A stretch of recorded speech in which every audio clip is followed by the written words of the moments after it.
Well, beautiful people, best damn nation. It is Wednesday, and you know what time it is. It is the best damn wrestling podcast.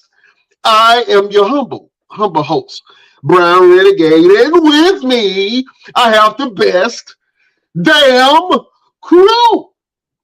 First of all, I got the chef of all chefs. He is a baking aficionado. We call him Senor Fuego, the one and only Chef. Showtime is in the building. What's happening, Chef? What's good? What's good? How you fellas doing today? Oh, man, we good, brother. Blessed and highly favored, as the old folks would say. Oh, man, listen. We have one of the best grapplers in wrestling. This man is a boxer. This man is a professional wrestler. This man is a whoop-ass specialist. He's the green-eyed bandit. He's your mama's favorite wrestler. And he can whoop your daddy ass, Mr. Everything, Victor Andrews.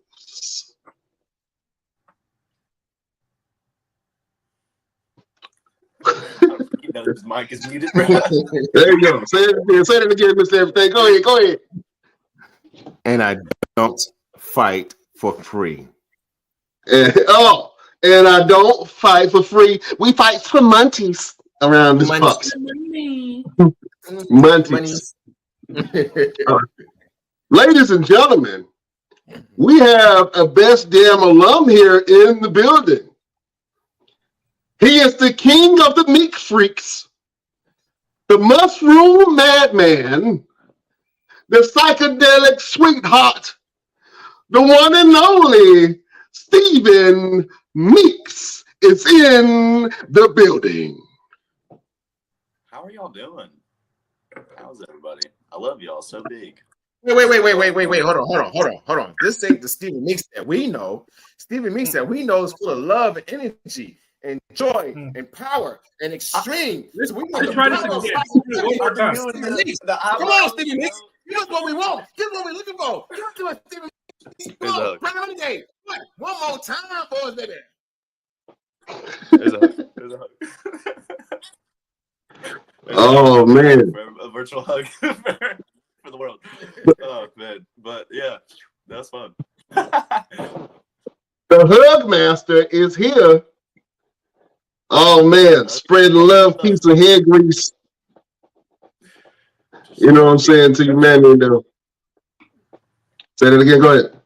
Just loving people through wrestling, man. Just trying to make it through the holidays without putting too much weight on, trying to stay looking fresh in my skivvies, that I'll be performing in, and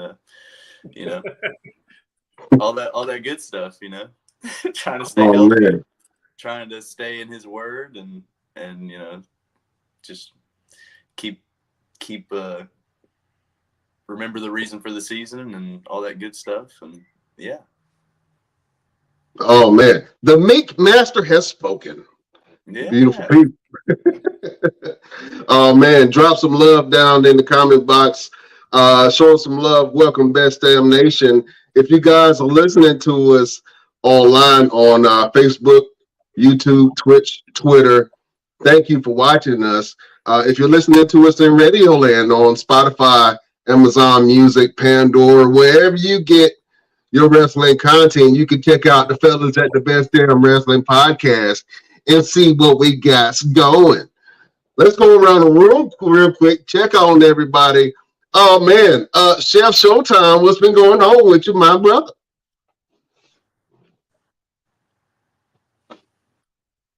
Oh.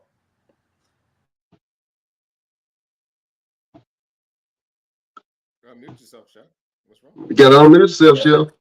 Let's hit Victor. I think Chef is. Yeah, let me come back around. Victor Andrews, what's happening, my brother? Nothing much, man. Nothing much. Got some big things happening in 2024 already. So I'm ready to, see what this new year's going to do for us, man. I mean, I'm excited. You excited? I'm excited. I'm excited, man. You told us some news off camera, man. I want you to. I don't know if it's too early to break the news to the best damn nation, man, but I think it might be interesting. Way too early. No, we're gonna wait. We ain't gonna talk about it right now. Yeah, wait till we get the things in our grasp. Yeah. You gotta coordinate. You gotta coordinate. Yeah, coordinate. We don't talk about Bruno too early. Yeah, we can talk about Bruno right now. All right, well, but Mr. Everything got some big news, so follow him on all his social medias so you can see what he got going on. This big announcement that we're going to drop, you know what I'm saying, for the people. But now we got to go to the king of the meat freaks, Stephen Meeks. What you got going on, my brother? Not a whole lot. We got a big show this weekend, United Pro Wrestling in Raleigh, North Carolina. We got Love and War. Me and my best friend on the planet Earth, Grant Watts, are gonna. I think he's finally come around to loving people through wrestling. All right, it took him a while. He kind of was standoffish with Stephen Meeks at first, but watch. I mean, we got the W last time, so like this time, watch Love and War go into the match, with good vibes, and we are gonna prove that the top shooters ain't nothing. We gonna run right through them, and we're gonna prove that Trey Derula shoots blanks. You feel me? Shots fired! Are you picking up what I'm putting down? Trey Derula. So, anyways, yeah. So yeah, and then we got the holidays coming in, which is awesome. I love holiday music. I love the Michael Bublé and all that crooner stuff, and remembering the reason for the season and loving people, and yeah, I'm doing well. I'm super blessed. Oh man, I love to hear that. Is this your first time really being in a tag team kind of setting, or?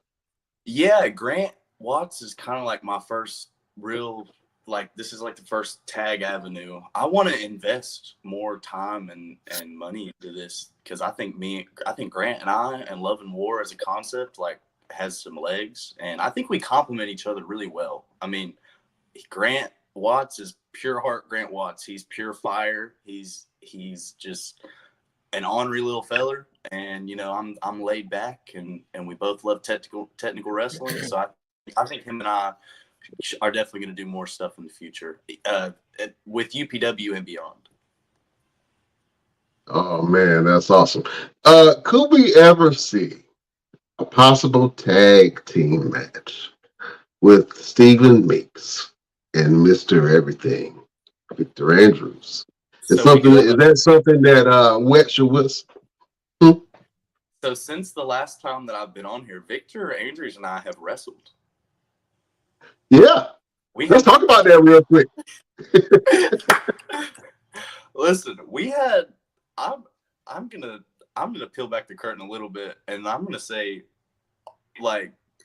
we had so much fun, and we just decided, we had made up our minds that we were like, all right, you're gonna be Victor Andrews, and I'm gonna be Stephen Meeks, and we're gonna may the best man win and all that good stuff, and you can't beat experience and time in. So I'll wear my I'll take my L respectfully. I learned a lot and I had a lot of fun. So Victor's still the freaking SCC champion or whatever. That's cool.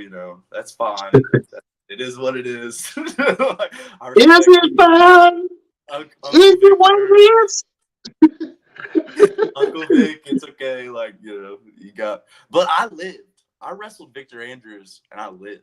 All right. And I didn't complain about it. All right. I said I had fun. Everybody else is scared of this man right here, But I would wrestle Victor any day of the week. I had a blast. That was fun. Well, listen, man, I didn't call you the mushroom madman for no reason. You know what I'm saying? He gets it in. Oh, man.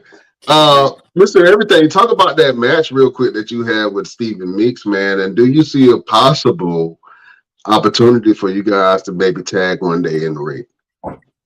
Man, I'm a firm believer that everything is possible, which is why I am Mr. Everything. Um, I do see that happening. And I can make that happen. And all we need is a tag team that's willing to step in the ring with us and to be able to combat what we have to offer. And I don't think there is many tag teams out there that can combat what we have to offer. I don't care if you're in the majors or in the minors or just getting started or have been doing it for a very long time or retired. There isn't a tag team that can really step in the ring with us and say, you know what? I was confident that I could beat them. Now they're going to come in like, I'm not too sure, and I'm going to give it all I got. I know all I got ain't enough. I'm going to need a little bit more. But daggone it, hopefully I'll live. Like Steve Meek said, when he got done, he said, I wrestled Victor Andrews and lived. And everybody else is like, man, I ain't doing that again. That's exactly how it's going to be if they step away with Victor Andrews and Stephen Meeks. Psychedelic everything, baby. Everything is Yeah, psychedelic. I don't like that. Yeah, psychedelic everything. I like that. Everything psychedelic. You can go both ways. I'll even say a name that if we're gonna make it happen, I want it to happen against the sports entertainment empire. I want it to happen against James Johnson and Drew Hood because those cats are tearing it up, and I got a little chip on my shoulder with James Johnson. So let's. I tell you what, this is what I want to do. I'll tell you what I want to do. I'm also watching the live on Facebook. So those that are watching on Facebook right now from the Best Damn Nation, make sure you drop your comments and everything. And check out this comment I'm getting ready to post in the chat right now. I'm getting ready to tag James Johnson and Drew Hood and tell them, if you want it, come get it. Come get it. Rob, watch the DVR. Rewind. Let's get it. All right. Well, listen, that's going to be interesting, fellas, and I can't wait to see it. We got a special guest in the building. I want Mr. Everything to do the honors, man.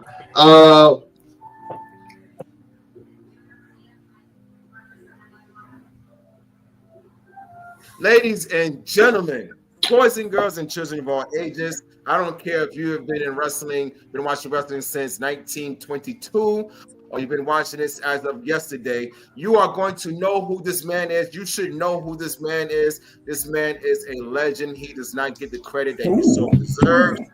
He is my brother, my family, one of the forefathers of Control Your Narrative, one of the best cruiserweights, one of the best technical wrestlers ever to step foot in the ring. Ladies and gentlemen, please welcome Austin Aries. Yeah.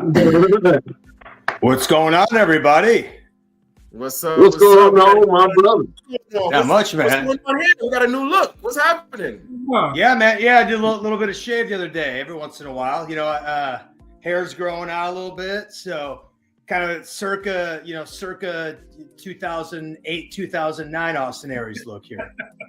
So, I got the John Stamos thing going. I'm being told. So look, when you first came on, I was like, wait, we had Austin Aries, not John Stamos. But hey, it works. Hey, celebrities are celebrities. It works, right? Yeah, man. How you good? This is quite a full house here, guys. How's it going? A lot of people here.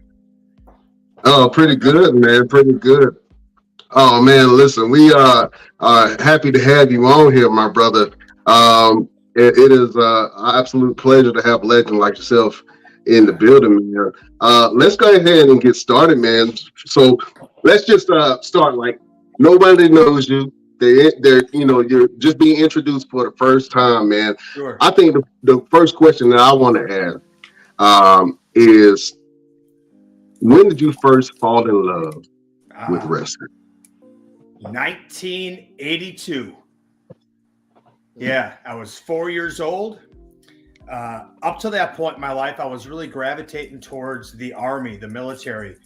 My grandfathers had served, my uncles had served. I had all the G.I. Joe toys. And then one day I turned on the television on a Saturday morning and I saw AWA wrestling. I grew up in just outside of Milwaukee. So AWA wrestling. And man, from the moment I saw it, it grabbed me.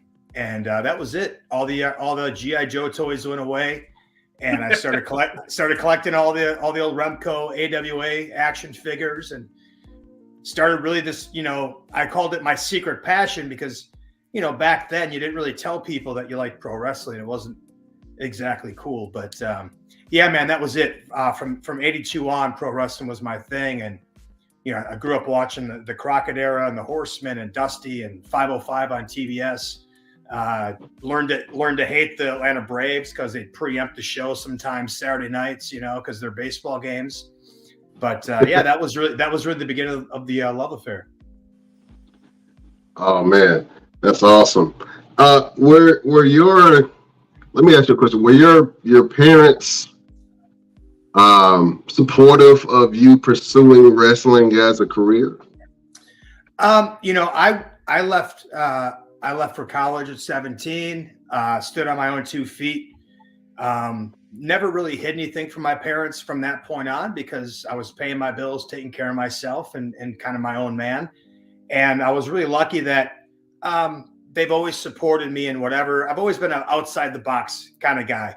If you asked me as a kid, what do you want to be when you grow up? I said, I don't know. I just don't want to be like anybody else around me because that life didn't seem like it was making anybody happy, man.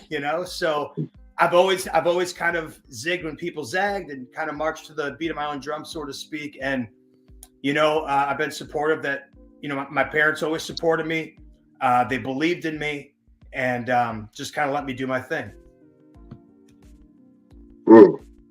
That's awesome, man. Talk about you growing up in Milwaukee. I know that you are a big Bucks fan, and you also, like the Milwaukee teams like Green Bay and the Brewers, if I'm not mistaken. What does it mean to be from Milwaukee and to be one of the people that made it out of Milwaukee? Growing up for me is just I call it the Midwest charm, right? You kind of have that middle class, blue collar type of growing up. And I grew up an athlete, growing up, the Packers was kind of a religion in my family on Sundays. I grew up a baseball player, went to college to play baseball as a center fielder and left-handed pitcher. Was way too tall for basketball, so I kind of gave that up. But that was a joke, but yeah, man. I just, once I had the opportunity, I knew I wanted to travel. I wanted to get out of the Midwest. I wanted to see the rest of the country. And when I did that, and that was after a couple of years of trying the college thing and realized it wasn't for me. And once I got out and started meeting people from other parts of the country that had different thoughts on, what life was like, it really just opened everything up for me. I realized, wow, like, there's so much opportunity in this life and we don't want to shortchange ourselves by boxing ourselves in anywhere. And so I remember this vision. I actually was thinking about this the other day. I was in Lake Havasu and I just got my tattoo. It was my 22nd birthday. We traded a guy a 2-foot bong. The guy I was traveling with, his company did custom blown glass pieces for different bands and things like that. So it was my birthday, and we met this guy who was a tattoo artist. This guy was like, "Hey, it's my bro's birthday, man. Like, we want to get him some ink. Like, what if I trade you this sick piece for it?" And so, but the next day we were out on this boat on Lake Havasu. And I remember just sitting there, and actually my hair was kind of getting long at the time. And it was just like this aha moment of like, man, like there's so much out there, but you have to go out and explore it. You have to go experience it. If you sit in your cube all day and you can experience it through a screen, but that ain't the real thing, Yeah. And and that's what I just knew. Like, I didn't know what I wanted to do, but I wanted to do something different than the people I've grown up around. Not that there's anything wrong with it. I felt like there was something different for me. Yeah, absolutely. Listen, quick, go ahead, Mr. Green. Let's dive in. So, professional wrestling. Your first experience, what was that like stepping into a ring, training in that moment, and what was going through your mind as you was having that moment? Because a lot of professional wrestlers now, especially on the indies, when we had that first moment, we were like, either wow, I can't believe I'm doing this, or damn it, I can't believe I'm doing this. Yeah. So what was your moment? Was you like, wow, I can't believe I'm actually doing it, or damn it, I'm about to go home because I can't believe I'm trying to do this? Well, so when I broke in 2000, so this predates social media. and Instagram and YouTube and all these things. So even Google search engines, all this. So you couldn't just find wrestling schools by going on the internet and looking it up. It was kind of, you had to know somebody who knew somebody or had a connection somewhere, right? It was a little more, I would say protected, but in a way, right? They protected the business a little more than we do now.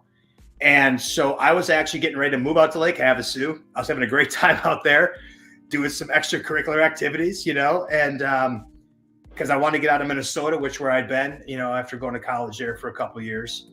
And I had my car packed up and I was ready to move out. And a childhood friend of mine called up and told me he was training to be a pro wrestler up in Minneapolis. And I remember saying, I was like, what do you mean? Like, what, you go to like a wrestling college? Like kind of being a smart ass. He's like, well, no, there's a school up here with Eddie Sharkey, who I knew the name immediately because Eddie Sharkey trained the Road Warriors and Rick Rude and Barry Darso and, had a hand in a lot of those guys that broke out of the Midwest area. So I knew the name. And so I said, all right, man, I'm not saying I don't believe it, but I got to check this out for myself. So I drove up a couple hours and it was a small ring, 16-foot ring, low boy, set up in this little garage. And it was another trainer, Terry Fox, who was kind of the in-ring guy at the time. And it was in his garage. And I remember walking in, there's these two guys in the ring going through some drills. And like, it was just like, my eyes were like, what? Like, this is a real thing. Like, holy shit. It was like, and it was like the clouds parted, like the light came down and shined. And I was like, and not to be too arrogant, but I was watching these guys for a couple minutes. I was like, man, I know I could do it better than those guys. Like, so I went to Terry and I said, hey, Terry, can I just get in the ring for just a minute just to see what it's like? He said, nope, absolutely not. It's $3,000 and you got to sign a waiver. And I'm like, oh man, I got like $500 to my name at the time, right? Mm-hmm. And I said, Terry, I got $500. I said, I'll give you half of it right now and I'll pay you every week until this is paid off. And he's looking at me, he's like, Terry, to give you Terry's like 5'9", like 220, kind of little belly and the mustache, the Horace Hogan, who, the little fat cheeks, great guy. And he looks at me, he squints, he goes, let me think about it for a minute. So he goes, he kind of like leaves me hanging there. About 30 minutes later, he's like, so you really want to do this, huh?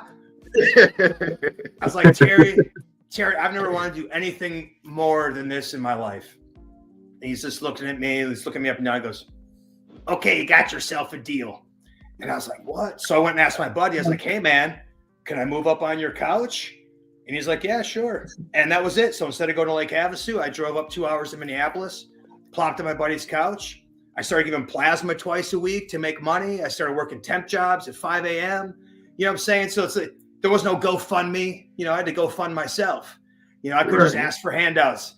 But it didn't matter. I was getting to chase something I didn't think was even possible, right? And so, Monday, Wednesday, Friday, 3 o'clock, 4 o'clock, I'd get there, I'd leave about 9 p.m. I was first one there, last one to leave, go work my job in the morning and just, a lot of us, I mean, at that age, I'm 22 at the time, fresh out of dropping out of college going, what am I going to do with my life? And a lot of people don't get lucky enough to find their calling, to find that thing that lights them up, that, people go, man, you put in so much work. You were really dedicated. And it never felt like work because the fact I got to go train these 3 days a week and do this, whatever else I had to do on the side to facilitate doing this, never felt like work. And that was it, man. I trained for about 6 months, had my first match, and then just started, spreading out, branching out over 4 years. There was no YouTube, you couldn't connect through the internet. You had to like actually drive to shows and network and give people VHS tapes you knew they'd never watch unless they were drunk after a show and they wanted to laugh at people, but that's how you got your name out there. It's how you did it. Absolutely. And that's one of the things that you did touch on that a lot of people don't realize. It's the hustle and bustle and all the extra stuff that you had to do to fund this opportunity to do it, like selling, like getting plasma and putting a little odds and ends jobs. Like everybody think that as soon as you become a professional wrestler, you're making millions and millions of dollars. But No, we're spending millions and millions of dollars to be able to do Yeah. this crazy thing that we Yeah. do every week to entertain people. So that's Yeah. very good. I appreciate you bringing that up. But really quick, before we move on, I know Brian has another question. We're going to let some of the other guys, introduce themselves and ask another question. What is going on with that picture behind you? Like, you got to tell me what. Oh, what's the man. idea of the picture?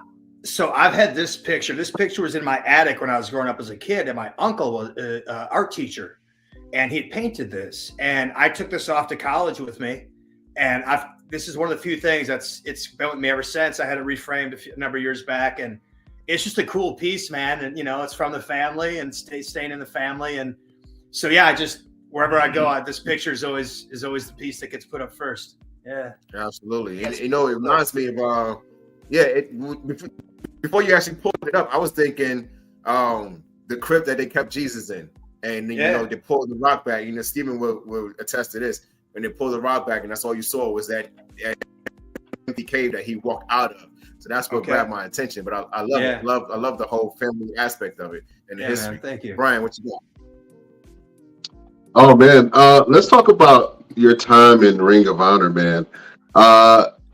Let's talk about that experience of the Ring of Honor, the different types of Ring of Honors that you've been a part of, right? The different regimes. Can we talk about that real quick?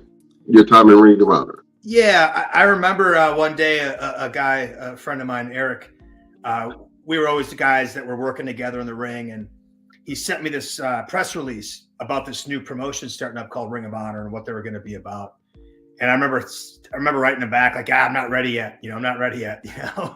But that was the place to go, right? That's where, like, once Vince bought WCW, there was a vacuum, and something had to fill the void, and Ring of Honor was the thing to kind of fill that void. The indies, and now with tape trading and diehard wrestling fans can start watching different stuff from different places. And, Ring of Honor, that was basically how their business model started. They were a tape trading company, right? And they realized pretty soon, instead of grabbing all these, footage from other companies, they could just start their own and sell their own footage, right? And sell their own DVDs. And that was really the idea. And it was to grab the best local independent guys from all the different local areas and bring them into one promotion. So, you get to a point, and I tell all these wrestlers that have aspirations of making it to the big time, you're going to get to a point where you're the best guy in your area, in your little region. And now you're the guy that all the other guys are working to get better. But that's when you need to leave.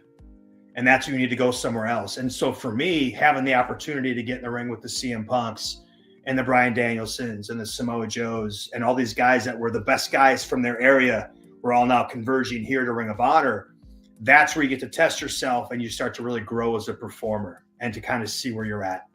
And now I'm getting in the ring with guys better than me that I can learn from, after being maybe the guy that was in the other position. So, had the opportunity to break in there and, drove like 16 hours out in a van full of guys for my do or die match. Did basically every move I could think of that I had in my arsenal at the time, because I, didn't know how to work it yet. I just knew how to do stuff. But my stuff was so cool that they wanted to bring me back. And and so I moved out to Philadelphia. And this is something else I tell people. I've moved probably 30 times in my life.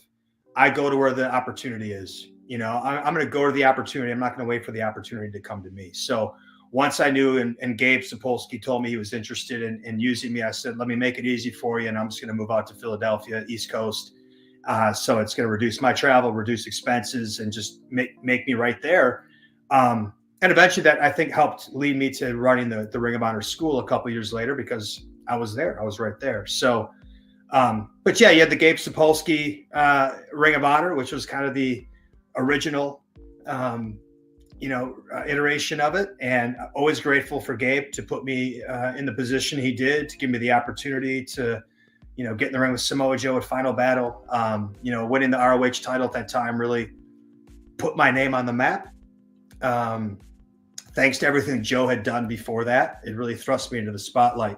And that could have been anybody. That could have been Alex Shelley. That could have been Roderick Strong. That could have been any number of 12 guys, 15 guys on the roster deserved that spot.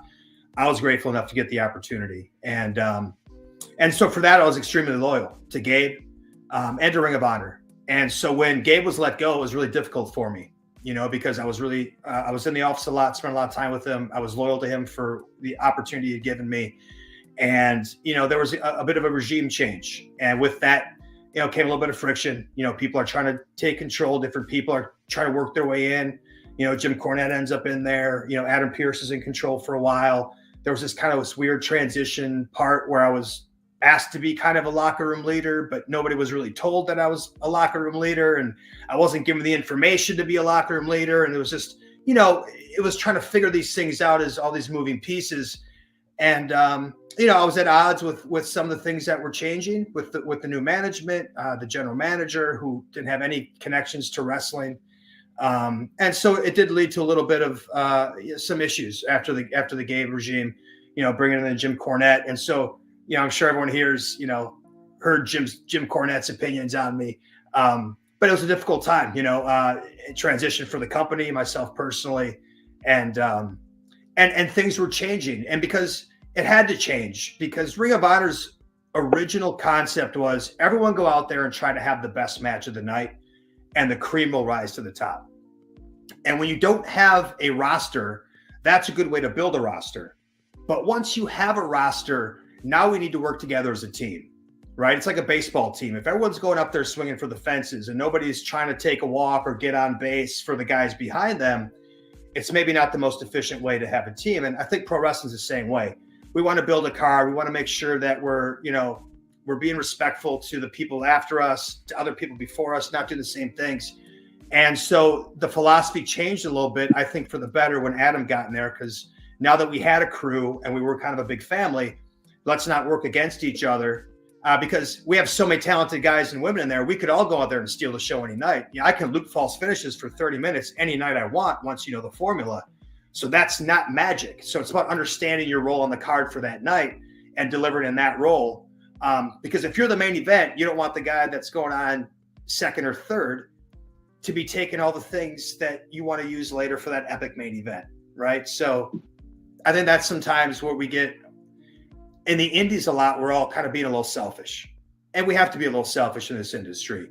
But I think once you have a roster, that's when you can start working together, building cards collectively, and making sure that we're putting on the best show that we can for the fans. What do you think about this new Ring of Honor product under the directive of Tony Khan and AEW? Do you like the way that Ring of Honor is being treated? And you mentioned Jim Cornette. He has some. A lot of people have some things to say about this new Ring of Honor and what they think about it, and if it's growing or if it's a money pit. You know what I'm saying? Right. In a lot of ways. What do you feel about this new Ring of Honor product that you're seeing? Well, I'll have to be honest. I don't really watch a lot of wrestling anymore, and I really haven't for a number of years. Like, it's somewhere along the way, and I know this might hurt some people's feelings. I apologize. But I kind of fell out of love with wrestling as a fan. It became my job. Right. And it became my job, and you start to watch it differently. Right. So the fandom kind of disappeared. And so I don't keep up. It's not something I do in my spare time or watch. I keep up enough to be educated. I've caught some things here and there that have interested me, watched a few things. But I would just say that really, if you look at the current style of wrestling, that's Ring of Honor. In every company, in every promotion, this attention to motion and maybe forgetting about emotion, but we're focused on the motion, the move, the spot. That's what we ushered in. Sorry, guys. We kind of messed it up a little bit. We didn't know what we were doing. We were just stealing the Super Junior stuff that we were seeing on tapes from Japan and then doing it over here for the first time. Everyone thought it was new, but it was stuff that Dynamite Kid and Tiger Mask have been doing for 10, 15 years at that point, right? But we hadn't seen it in the States yet because everything here was big heavyweight style. So now you get guys that are starting to do what we call work rate nowadays, right? And so the influence of Ring of Honor from the original Ring of Honor is what we see in wrestling today. And it is what's on TV, no matter what promotion you watch. If you go, you watch early Ring of Honor, that's what's translated. So I haven't watched enough of the new Ring of Honor to be able to compare it to anything else. Do I think it's a money pit? I don't know. I think from what I've gathered, Tony got a really good deal on the sale of Ring of Honor, and with that, he got a lot of footage of a lot of people who have made a lot of money in this business. So I'm sure, Tony's a pretty smart businessman, and even if Ring of Honor is not turning a profit from events or things of that sort, I would like to think that the video library in and of itself is so extremely valuable. Along those lines, I have almost a DVD of every show I was ever on for like 6, 7, 8 years. I have like a collection of like a couple hundred DVDs, a lot of them still in their plastic, and I'm getting ready to put them up for sale. And I think, what a great collector's item for people who really want the history of Ring of Honor. You look at the names that were on there, and, for me, it's sitting in my storage unit, and I would much rather find a home for it to someone who would really, really appreciate it. And so, probably sometime in 24, we'll put some kind of auction up or offer this up by personal collection for sale. I think it'd be pretty cool. That's awesome, man. You faced a lot of competitors during your time in Ring of Honor. Who do you see as one of your favorite matches, in the Ring of Honor during that time? I think one of my favorite, and I'll just even extend it to one of my favorite programs, was with Jimmy Jacobs. And for a lot of my tenure in Ring of Honor, I was the good match guy, the wrestling machine. I didn't really bite into a lot of storyline outside of great matches, And so with the Jimmy Jacobs feud, I got to start really layering some storyline, and we had a dog collar match that I loved. It finished in an I Quit match, which I hadn't really done those type of matches before. So it was something different for me. Working with Jimmy was a different psychology. It wasn't about our spots. It was about the emotion, not the motion. And it helped me grow as a performer and as an actor, which is what we are. We're actors, right? And so it allowed me to tap into that a little more and the emotion, which I hadn't done. So that was one of my favorite programs, obviously, listen, any match with Bryan Danielson or Samoa Joe or, these guys, of course, they're going to be great matches. Of course, they're memorable. Those are guys that are, elite talent, right? So, but that Jimmy Jacobs feud to me was something that stuck out as different, that really elevated me in a different way. Awesome. I'd love to hear that. Let me ask you another question, man. You are one of the first, if not the first, Grand Slam champion in Impact Wrestling and TNA history. Let's talk about your time in Impact Wrestling. What was that like being on the early cusp of Impact Wrestling at that time with TNA? Yeah, TNA. Very interesting transitioning from Ring of Honor, where I was, positioned as a top guy, and then going to TNA and feeling like they were kind of pigeonholing me as a cruiserweight and reducing my money that I had been making to kind of put me at the same tier as the guys in that division. And I didn't accept it very well, and it led to some friction there. I felt I was capable to be running with the AJ Styles and the Christopher Daniels and Samoa Joe, which at the time they were doing those three-way matches, which were lighting the house on fire. And I thought there was some natural storylines with my history with Joe that, they could have given me the opportunity to bring me in there.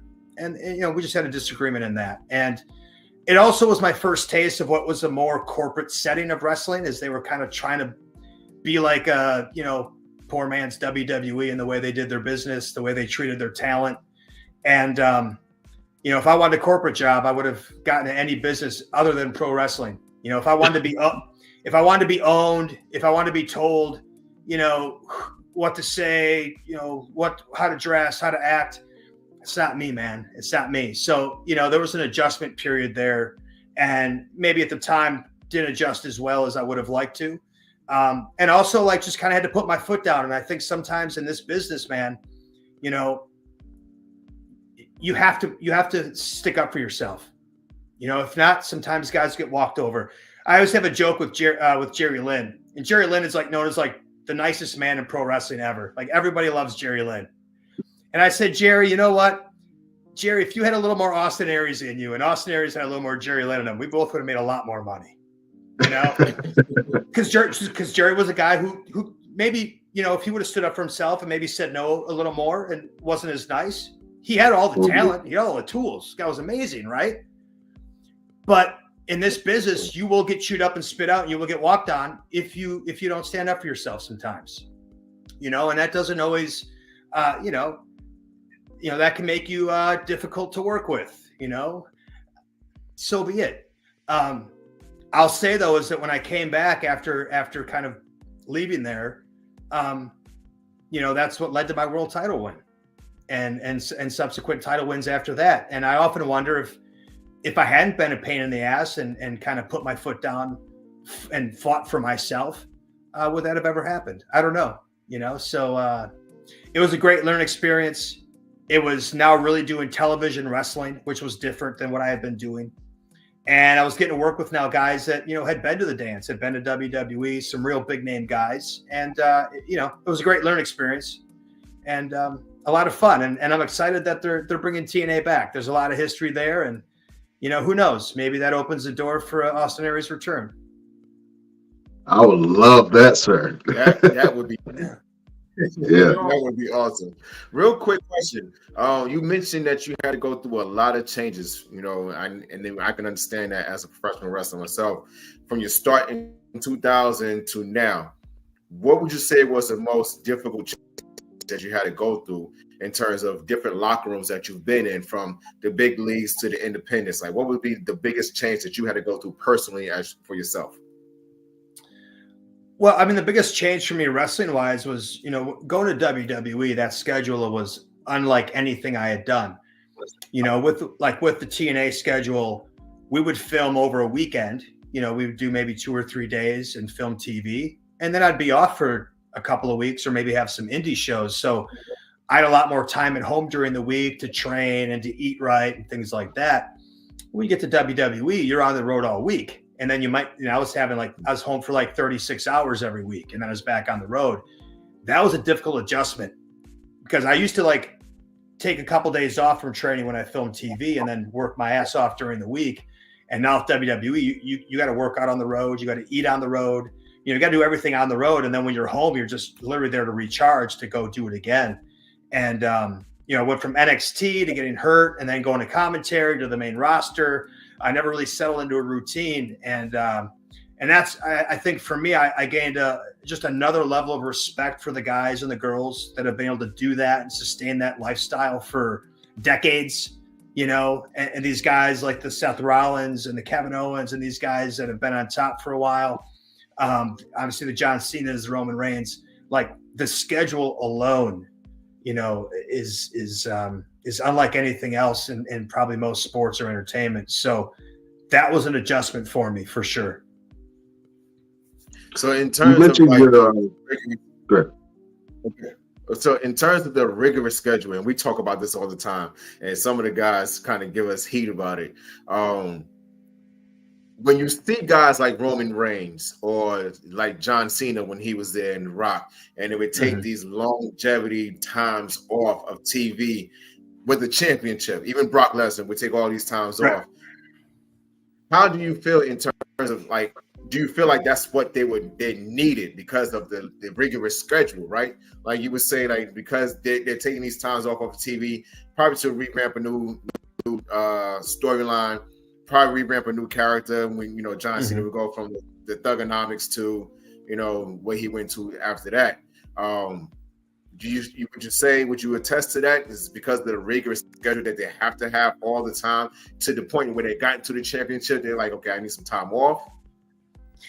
I think it's that. I think it's also just a good business decision, right? It's like, you know, you guys follow the NBA, you know, the big discussion is load management, right? You want to sit your stars to keep them healthy for the stuff that really matters. And so, you know, once these guys have kind of earned their stripes, and now that these guys are a real valuable asset to the company, do we want to kind of run that asset into the ground all week when we really need them for SummerSlam? We really need them for WrestleMania. We really need them for the Royal Rumble. We really need them for Monday Night Raw. But if I send them on the road all week to Spokane and to here to there, you know, there's a point where that's not a good business move. because this is my most valuable asset, and I want to make sure that I'm getting the most out of my valuable assets. So really, we all got to do the grind. And then, those guys that get to have those kind of schedules, it's because they earned it. It's because they did the grind until they got to that level to where like, okay, we're going to protect you now as one of our top assets. Now we only need you here. And again, back in the day, I might see Ric Flair on television every Saturday night, but I never saw him wrestle on Saturday night. Mm-hmm. You hardly ever saw the champ wrestle on television. So right. I think there's something to that. If, you overexpose a guy, it's not special. If I see him every week, it's not special. So I think there's, creatively it makes sense. And from a business point, it makes a lot of sense. Gotcha. That makes sense. Let me ask you a question. Out of all the companies that you've worked for, mm-hmm. who do you feel like treated the character Austin Aries like the superstar that you feel like?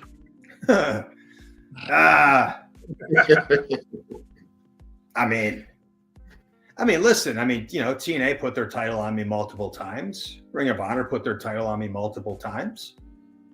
That helped kind of establish me as a top guy. And listen, at the end of the day,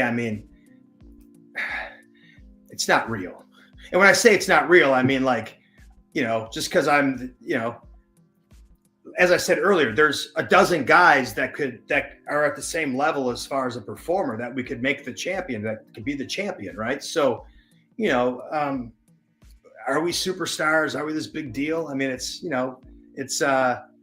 We're in this bubble, this made up bubble that's not real, right? It's fictitious land, but yet somehow we walk around like it's reality. And it's, I've had a kind of a bit of an awakening the last few years as I kind of stepped out of the wrestling bubble for the first time in my adult life, and I completely disconnected from it.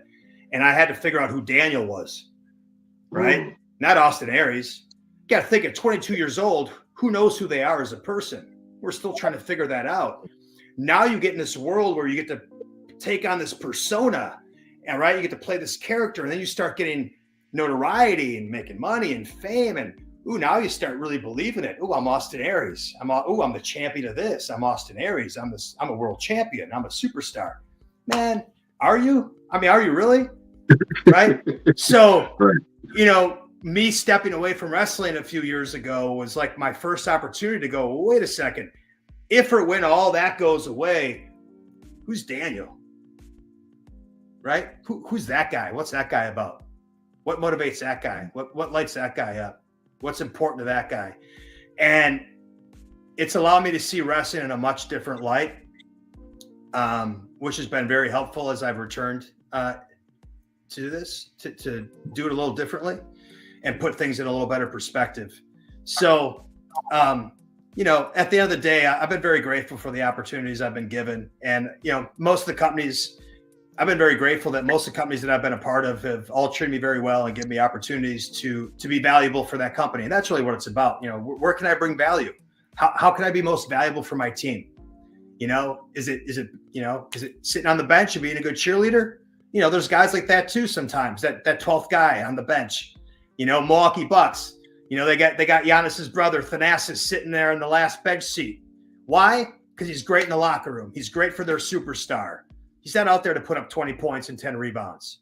So I think it's about understanding there's different ways to be valuable to the team. It doesn't always have to be as the guy getting his arm raised in the main event. That's the spot we all want to get to, sure. But there's so many other places we can be valuable in this business. So, just figure out where your value is and focus on the value, and everything else will come, I believe. And to that comment of everyone wants to get to the main event and have their hand raised and be the guy. Not everyone has the ability to sustain that level to being the guy. Like, we can all get there. Like you said, we can all get there, but can you continue to be that guy? Because there's always someone that's either better or is just as good, but has something different to offer. So in the times of your career from different companies, outside of being the technician that you are, one of the greatest wrestlers out there, what more did you see that you had to offer instead of being the guy that can get in the ring with anybody? Well, no, but I think that is the best thing you can offer. is a guy who can get in the ring with anybody. And I think one thing that I prided myself on is you can put me in the opener and I can give you that X Division fast cruiserweight style match. You can put me in the main event with a guy that's 100 pounds bigger than me, and I can give you a match that feels like a main event feel match. I can do a comedy match. I can do a bloody match, you know, I quit match. You know, I always prided myself on having range as a performer and not, oh, I can only do this. I can only do tag wrestling. You know, I can only do comedy. I can only do flips and hurricanranas.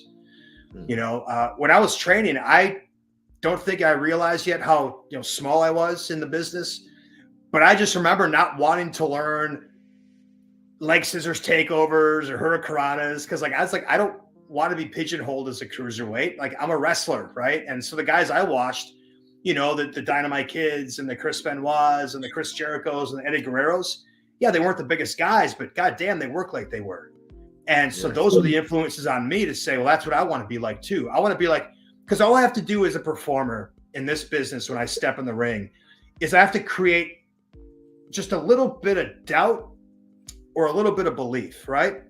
What I mean by that is if I step in the ring with Samoa Joe, they're going to look, and for just a moment, I have to make them believe, you know, he's not the biggest guy, but I don't know. I don't know, man. Like, look at that look in his eyes. You know, look at that explosiveness, right? I think I whipped that guy's ass, but I'm not sure. I'm not sure I want to try him. That's all you got to do. And it's just about the way you carry yourself. It's about the energy you carry yourself with. It's about presence. So one thing is I try to tell guys, it's about anything else than having a presence and the way you carry yourself, you know? And so if you want to be a top guy and you want to be a guy that is believable to step in the ring with a guy that's much larger than you or better than you or faster than you or more technical than you, then you have to find something in you that makes the people believe for just a little bit. I think that guy can do it, you know? And so that's what I always try to do, you know? Make them believe just a minute. Yeah, he's not the biggest guy, but I don't think I'd fuck with him. Excuse my language. Oh, no, you're fine, man. Oh, You're good. good. I got a question about, you know, it seems like you've really made some lifestyle choices. For your mental health, for your physical health. I know one of the things that you are known for, you are the vegan vigilante in a lot of ways. You know what I'm saying? Talk about veganism real quick and how turning vegan changed some things in your life. Yeah, man. We said really quickly, and if you know me, that's not a quick. Nah, go ahead, bro. Take your time. So when people hear veganism, they think it's a diet choice, right? They think veganism's about not eating certain foods. And veganism really at its core is about the choice of every living being that we meet, every living entity, sentient being that feels, that thinks, that has a thought, has an emotion. When we come in contact with it, we have the opportunity to do one of two things. We can bring it pleasure or we can bring it pain, right? We can add to its joy or to its suffering. So veganism at its core is just a decision that I made that I don't want to be contributing to the suffering, to the abuse, and to the slaughter of other living creatures that think and feel like I do. And animals think and feel like I do. And I wouldn't want to abuse and slaughter my dog. Why then is it okay if it's instead of a DOG, it's a PIG? It's okay to contribute to the abuse and the slaughter of a pig. Because it tastes good? It doesn't really taste good. You know, if meat tasted good, we just boil it in water and eat it, right? But we don't. We spice it, we sauce it, we rub it, right? Like, it's the flavors we put on the meat. So the meat, and then again, it's not about a necessity then. That's just a choice for your taste buds, because I'm living proof you don't need to eat animals to survive. I haven't had an animal in over 20 years, 23 years now. No animals. I haven't died yet. I haven't withered away. I haven't, had protein and malnutrition, deficiency. So, but veganism isn't about the diet. It's about going through my life, consciously making a decision and being aware of what I'm contributing to in this world and saying, you know what, I can do better. And I don't want to contribute to the suffering of other things that feel pain. Now, by proxy, that means I don't eat them because that's what we do in this society, right? But I even go a step further. You say, how does that help me? Well, the old adage is you are what you eat, right? We've all heard that phrase. Mm-hmm. So we all agree, like everything's made of energy, right? And emotion is energy, right? And you can feel the difference of energies like anger and fear and sadness and depression and stress. Like those are very dense, heavy energies. And then like joy and happiness and laughter and love. Those are these high vibrational energies up here, right? Mm-hmm. Well, now you are what you eat. Now think of the life of that animal, that short life of that animal is spent here. It's in fear, terror, stress, anger. It knows what's going to happen to it. It's being led to slaughter. It knows what's happening around it. So that energy, that low vibrational dense energy is trapped in that being, gets slaughtered. And now you eat that as nourishment. So you are what you eat. You're eating low vibrational energy. Fruit, high vibrational energy. It's the direct transfer from the sun. Drops, offers itself up. Nothing had to die. You eat the flesh, you spit the seed, and more fruit grows. I really believe after 20 years of really intensely looking into all these different things, we're meant to be fruit eaters, man. You know, we don't look like lions and tigers. We look like gorillas. Gorillas are frugivores. There's nothing about our skills that say we're carnivores, hunters. If I put you in the middle of a field and it's just your hands and your feet, you have no weapons, you have no tools, you've got no fire. It's just what I put you naked, drop you naked, and you got to eat. What are you equipped? What are you equipped to eat? Think about it. So you're in this field. There's rabbits and there's all these animals. There's fruit and berries and bananas and there's. So now you got to eat. Well, what do we have? What are we going to eat? Are you going to go catch a rabbit barehanded, sink your teeth into it, and eat it raw? Because that's what carnivores do. Depends on how hungry I am. Right, but let me ask you this: if you see some, I was going to say watermelons. If you see some watermelons, see some bananas, see some berries, or you're going to chase a rabbit around. What sounds more appetizing? Breaking open a watermelon and eating that, or grabbing a rabbit, ripping its fur off and eating it raw? Like what sounds tasty? Definitely the watermelon. I don't know, man. I'm from the country. I've had some good ass rabbit stew before, so you know. Yeah. But Brian, you said rabbit stew, which means it was cooked, which means it was spiced, which means you had all these other flavors in it. I'm talking about catching a rabbit with your bare hands, sinking your teeth into its jugular to kill it. And then eating it, ripping this fur off and eating it, because that's what carnivores do, bro. Mm-hmm. I got your point. Yeah. The funny thing is, if there's any creatures that we're equipped to catch and eat, it's bugs. And I know everyone freaks out, and I'm not saying we should eat bugs. You know, I'm not about that. But if you think about it, we can catch ants, right? Right. Mm-hmm. So I always go back to the law of nature because we can go back and forth about studies and statistics, and we know at this point I can make a study tell me anything I want it to tell me, right? Whatever studies, you show me one, I'll show you the opposite. So I always go back to like nature because nature doesn't lie. So I talk about milk like this. You know, we've been told milk's this perfect food. Is there any other animal on the planet that drinks milk after it's a baby? Milk's for babies, guys. Milk is designed for babies. Every species mother makes milk for their baby. And then once the baby is old enough to eat food, they stop drinking milk.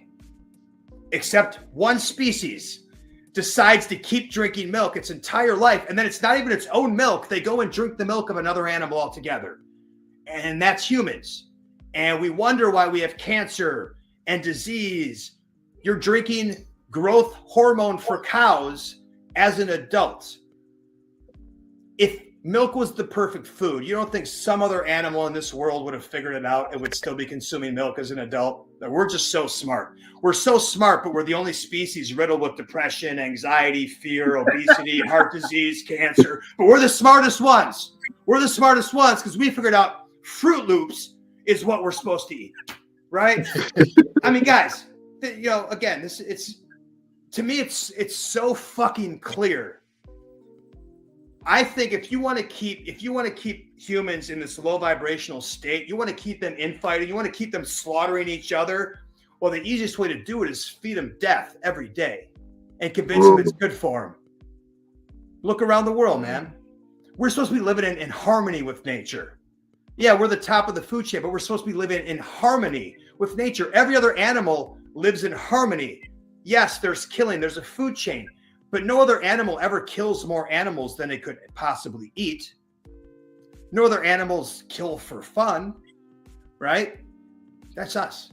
There's no like gorilla in nature that stockpiles. He's stockpiling bananas behind him, right? He's just piling up bananas, more bananas than he could ever eat in a lifetime. Just piling bananas, huge pile of bananas, and just guarding his bananas.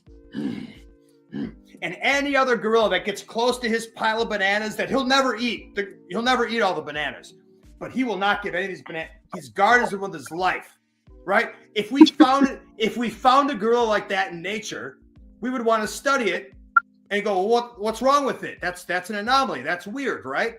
But if a human does that with money, we put him on Time magazine and we call him Man of the Year. We're greedy. We're greedy as fuck. Look around, it's greed, right? We don't. All animals in nature. I watched it. It's funny. My aunt likes to feed the squirrels peanuts, and the crows figured it out. So now the crows start hanging out because they want some peanuts too. And I watched this man handful or two handfuls of peanuts. They don't fight over the peanuts. They each kind of take what they need. They leave two different species. They're sitting. I'm watching squirrels and crows just hanging out next to each other, and they're cool because they're like, I got my peanuts over here. You take a couple over there, and they're good. But if that was humans, they'd be beating the shit out of each other to take all the peanuts for themselves. Call it Black Friday, right? Yeah. So yes. Man, I go through life, and so to answer your question, to finish answering your question, what did that do for me? It made me take a real hard look at the things that I was taught and told as a kid, and realize that my whole life has been a lie built on top of lies, built on top of lies, built on top of lies. How far back the lies go, I don't know.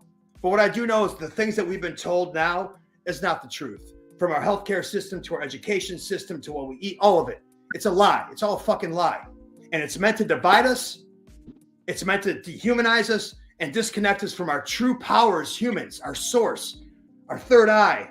Connect to this, you know what I'm saying? To you call it source power, you call it God, you call it whatever you want. We're powerful beings. But when you calcify the pineal gland, and when you convince us we're supposed to be eating decayed animals as our nutrition, when you convince people that that it's just business, right? That there's no amount good enough, there's no amount of money good enough, the house is never big enough, the car's never new enough or fast enough, they need a new pair of shoes, right? That's all conditioning, man. That shit's not real. And where's it gotten us? Are we in a happy society? Are we in a happy world? We've been given everything we need here to be living in utopia. Think about it. When you go on vacation, when you think of paradise, what's paradise? It's the part of Earth that humans haven't fucked up yet. That we haven't raped and pillaged, that we haven't knocked all the trees down and built some Walmart, right? That's when we go on vacation, we go to escape all the shit we've done. We have all the resources on this planet where everyone could eat, everyone could be living comfortable, happy lives as communities. But somewhere along the way, certain people took control of the knowledge, and now they want to control the rest of the people by misinforming them and lying them. Again, how do a very few group of people control 8 billion? Anyway, absolutely. I digress, guys. Sorry. No, you. No. Hey, go ahead. I was gonna give you the platform to say whatever you want. Yeah, baby. Yeah. Yeah, man. Hey, look, and that segues into my next question. When you say control, let's talk about control your narrative. Yeah. Where you and I met, had man. an opportunity to talk to you and get some advice from you. You could say, able to watch Mr. Everything, Victor Andrews, come the father of the narrative. Where was your mindset in terms of the direction of what you wanted out of Control Your Narrative and all the guys that had that opportunity to come out there and work with you, EC3, Adam Scher, and a lot of some of the bigger top names? Yeah, I mean, I just, it was an interesting concept, and I was just kind of following along. Again, I was down in Mexico for a year. I was kind of completely disconnected from wrestling, but I worked with EC3, obviously in TNA, and known him, always got along with him well. Was kind of following along with what he was doing, and when I got back here to Orlando area, I just kind of reached out and said, "Hey, man, I kind of dig what you're doing, and if there's anywhere you think I can bring some value, let me know. I'd be interested." I'm trying to kind of work my way back in a little bit, and it was a cool concept. I just think it was one of those where it was never really meant to be a promotion. I don't think it was more of an idea and a concept, and so it kind of. Then you get a bunch of cooks in the kitchen, and then people start seeing things, and everybody wants a piece of it, and everyone's going different directions, and you know how it is, man. It's it's wrestling business. Yeah. So listen, we caught lightning in a bottle. It was a good little run. We had a lot of fun, met a lot of cool people, did some good stuff. Those seminars that we were running, I thought we really were touching people. Really diving into their motivation and who they were as human beings, and not so much as pro wrestlers. And so I took a lot of value from that. And and I'll take a lot of credit for it completely failing, because once I got on board, the old canceled Austin Aries over here, man, when they announced that I was a part of it, like fucking trending on Twitter like 4 or 5 times that day. Everyone's like losing their mind. I was like, Jesus. I guess I still move the needle, Guys, I haven't wrestled in 2 years. I still get more heat than anybody in the business. What the hell's going on? All because I don't want to listen to a bunch of strangers about shooting some experimental solution into my arm. I don't know. Everyone hates me for that. And, I don't know if you guys have kind of looked around, but I might have been right. Yeah. I think you got a lot of flack on some of your views, man. And, man. And I think that's the reason why you had this, I wouldn't say reputation, but you were known to kind of rattle some cages backstage, and not always viewed favorably in the locker rooms. You know what I'm saying? But I see you now, and I'm listening to you talk, man. You have a really positive vibe and energy about you, and maybe there's been some change over the years. What do you want people to know about you as an individual, and then even your character, Austin Aries? What do you want people to see about who you are now? Austin Aries is an asshole. Right. Austin Aries is a persona and is a character. Right. Now, are there some parts of Austin Aries that come from Daniel? Sure. But, it's funny because you said what you said about the locker room is, as I've been back in these shows and doing independence and stuff, I haven't felt it. I read it and people read it, but when I'm actually there, it's the exact opposite. And Mr. Everything, your opinion, you shared locker rooms with me. You saw, I interacted, saw interactions. I never felt that coming from anybody. So I think, what we have to realize is Twitter's not real. Dirt sheets are dirt sheets. That's not real. It's not the truth, right? If it's coming on your screen, it's entertainment. And when you break down the word entertainment, entertain means control. Mente, mind. Entertainment. Enter to control the mind. So we watch things, we read things, we hear things, and then we take from that and go, well, that must be true. That's reality. And it's just not. It's not reality. And so there's a lot of people that hate Austin Aries and for sometimes good reason, because for a lot of my career, that's what I was trying to invoke the emotion of you not liking me. I mean, that was, as a heel, my job is when I walk out the curtain, I don't want you to be indifferent. I want you to have a strong reaction. Either I love that motherfucker or fuck that guy. But anything in the middle doesn't make me money. And I think, at least for me, it's been much harder in life to make everybody like me than it is to make everybody dislike me. And then when you see when you see the world differently, when you challenge the narrative, when you challenge conventional wisdom, when you say no, that's wrong, that does ruffle feathers, because now people start questioning their belief system. And now when you make people start questioning their belief system, that makes them uncomfortable. They start pushing back on you, right? And so, I think there's a part of that. Now, that being said, I'm an emotional cat, man. I'm a passionate, emotional guy. That has worked in my favor and made me a very good performer. And sometimes that's worked against me in the back and dealing with the ups and downs of pro wrestling. Sometimes letting my emotion get the better of me, right? Sometimes let my passion get the better of me, and maybe not handling situations as diplomatically as I could have. But that's part of my growth process. I'm not going to apologize for being fiery. I'm not going to apologize for being passionate. I'm not going to apologize for giving a fuck. Because that is, you ask, like, what do you want people to know about me? One of my favorite sayings is, nobody cares how much you know until they know how much you care. And one thing about me is I passionately care about what's happening around me, not just to me, but to the people around me too. And I don't want to change that because I think that's a beautiful quality to have, but it can get you in trouble sometimes. Because, this wrestling business hasn't always been run by the most upstanding, ethical, people full of integrity. I think we can all, if we look back in the history, I think we can all agree on that this can be a seedy and a shady business. If I'm the guy who pushed back against that and said, no, that's not right, no, that's bullshit, does that make me the bad guy? If I was saying, no, we shouldn't treat people like that, we shouldn't take advantage of people like that, we should pay for their health insurance, we should make sure they get a bed to sleep in tonight instead of packing 12 guys into a hotel room, does that make me the bad guy?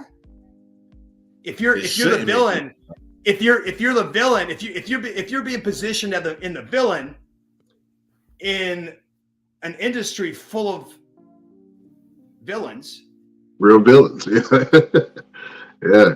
Maybe it's because I pushed against it and said, "No, man, this shit ain't right. We need to do better." And now maybe I didn't always do it the right way. Maybe I wasn't always diplomatic, right? Maybe the passion got the best of me. Maybe the fire got the best of me. Absolutely, I'll own that. But I know at my core, like, Daniel is a good person, genuinely cares about people, what's going on around him, wants to help people in the wrestling industry, wants to help people outside the wrestling industry. And will speak truth to power. We'll stand strong in the face of adversity, and we'll stand up for what he believes in, right or wrong, and so with that, you're going to make a lot of friends. You're going to make some enemies too. And you got to take the good with the bad. Yeah, I definitely agree with that. Real quick question. You talk about in terms of helping people in the industry. Are you currently training anyone, or would you be open to doing any type of trainings, like running a school for yourself? Right. I've read a couple schools. I don't know that I have interest in that. But a concept I have been developing, and I haven't rolled out yet, but I might be doing next year, is kind of doing more of an agency. I feel like there's really not much representation for wrestlers in the business. You've got Barry Bloom, you have Bill Behrens, and that's really about it. And so I think that I could be more beneficial to take guys who've already been trained, and more, looking for guys that I think have real potential, guys and girls who have real potential that want to make money in the business, and saying, cool, let me put you under my agency. Let me help finish you. Let me help you in these areas to take you to the next level. Let me help use my contacts, my knowledge, my experience, maybe be able to negotiate with promoters, because I'm not afraid to tell the guy, no, that's wrong. No, we're not going to do that. Right. It's a landmine, dude. You know, it's a landmine trying to navigate this and deal with promoters and money and this and that. And where do you get good training? And, you know, so that would interest me more than running a school, because running a school, the problem with the school is now I'm focused on, I got to get another student. Oh, I need more students. Only way I make money is I need more students. So now I'm running a fast food joint. More students. So now I'm more focused on more students than I am about helping the people I have. But in my concept, if I'm working off a percentage and you're my client, I'm focused on you making money, because when you make money, I make money. It's not about getting another client. It's about, I want Mr. Everything to get $1 million contract with WWE, because I'm going to get my 10% and then I get paid. And I think that's missing in wrestling. I think it's missing in wrestling. And I think that I'm a guy that's uniquely qualified to do it, because one thing is, everybody knows Austin Aries is a straight shooter, and you're not going to bullshit me. And I think that's good quality to have as far as trying to lead other people and try to help them navigate this world of pro wrestling. So somebody hand me a pen real quick. I need a pen. Yeah. I like that. And I do appreciate you saying that. And really quick, I want to introduce you to our other guest that we have up here. Other co-hosts. We have Chef Showtime. He's our resident chef. He does all the cooking. He's amazing. Oh man. In terms of sorry, bro. And sorry about my whole rant on food, man. It's all good.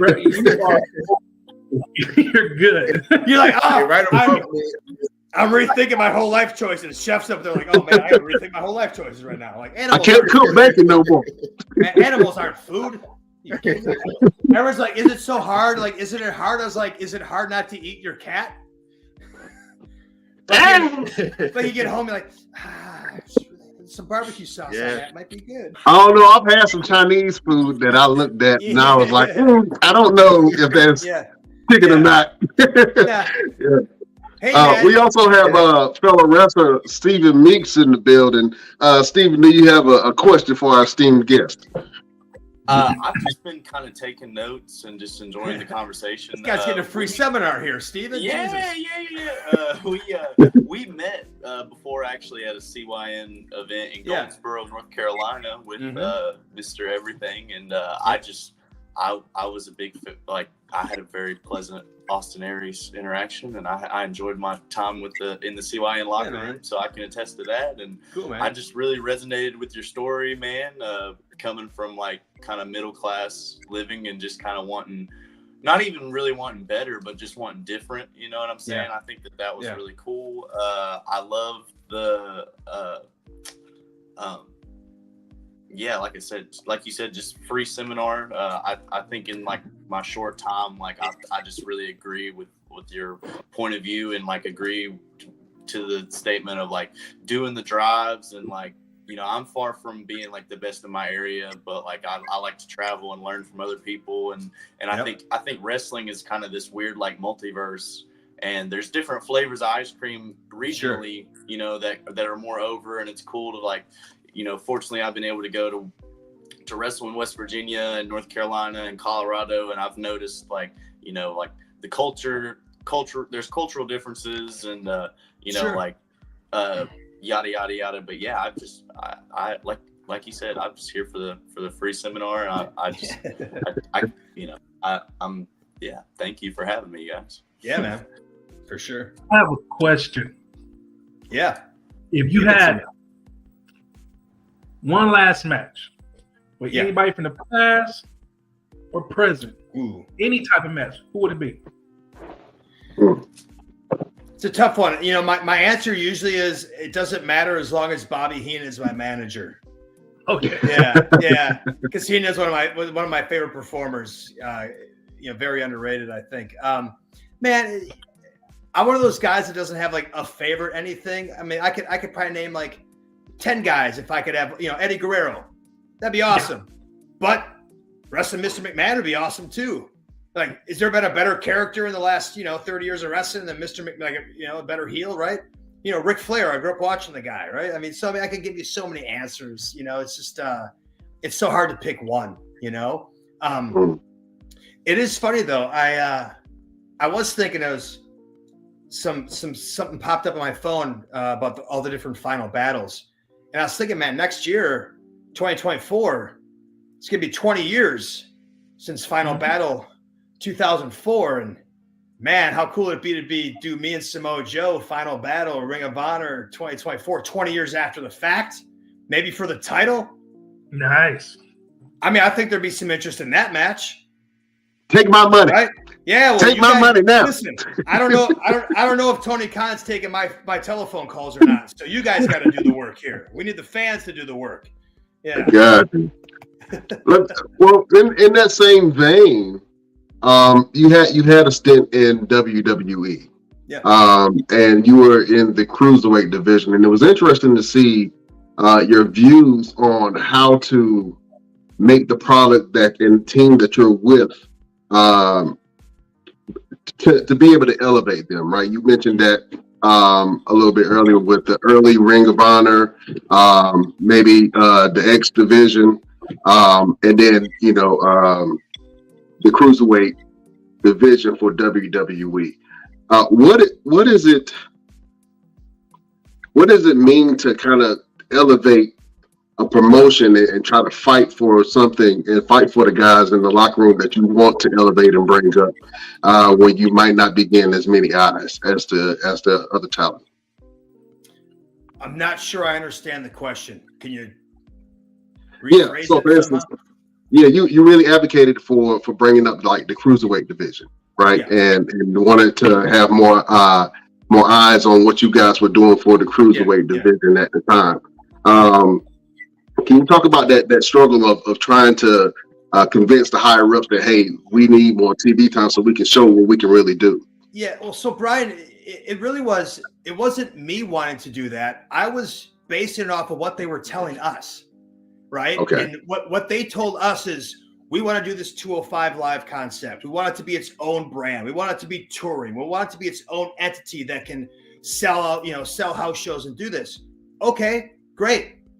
If that's what you really want to do and you really mean that, well, then here's things that we can do that will help accomplish that. One of them is, hey, how about have some merchandise for the 205 Live guys?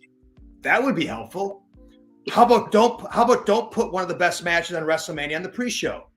Not because I give a fuck, because I walked out in front of 70,000 people either way. But if you want to elevate the 205 Live brand, then putting our match on the main card does that. So it wasn't about me or it wasn't about Neville. It was about, if you want to elevate the brand, then put us in a place in the card that says, oh, this is valuable, because fans are smart, right? Right. If you so where you put us positions on a card will matter to the fan. It will tell them how important we are or are not. Just little things like that, man. I thought intermingling more with some of the other we were doing the Raw shows. Well, why not? I had an idea of just like passing the hallway, like with Chris Jericho. And he looks at my silly fuzzy jacket, and he's got his dumb jacket on. We just kind of cross in the back. We just kind of stop and look at each other. And he's like, "Nice jacket, man." I'm like, "Yeah, you got a good jacket." And that's it. Because oh my God, Chris, it's like we existed. Like it was like we were on Raw, but we existed in a different universe where none of the actual Raw stars on Raw ever saw us, or we never interacted with them. So I just thought it was like little things like that. If you want to do what you say you want to do, then here's things we can do. It wasn't about for me or me wanting to do it. I was happy that, hey, what do you guys want to do? Well, then here's how I think we can do that. Right. And just small things like that, Yeah. Okay. Yeah, I like that. So look, what's next for Austin Aries, man? What's next for you in general? What are some of the projects and things that you're working on? Oh man. Well, I did 3 months in India earlier this year, which was a great experience. Yeah, it was awesome.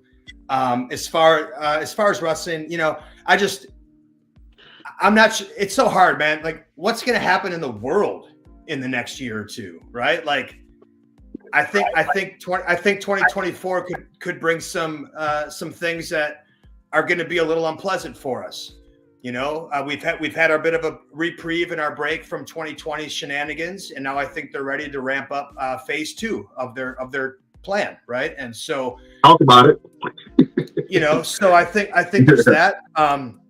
as far as just wrestling shows, let's see. January, I will be going back to Vancouver, up there for a show.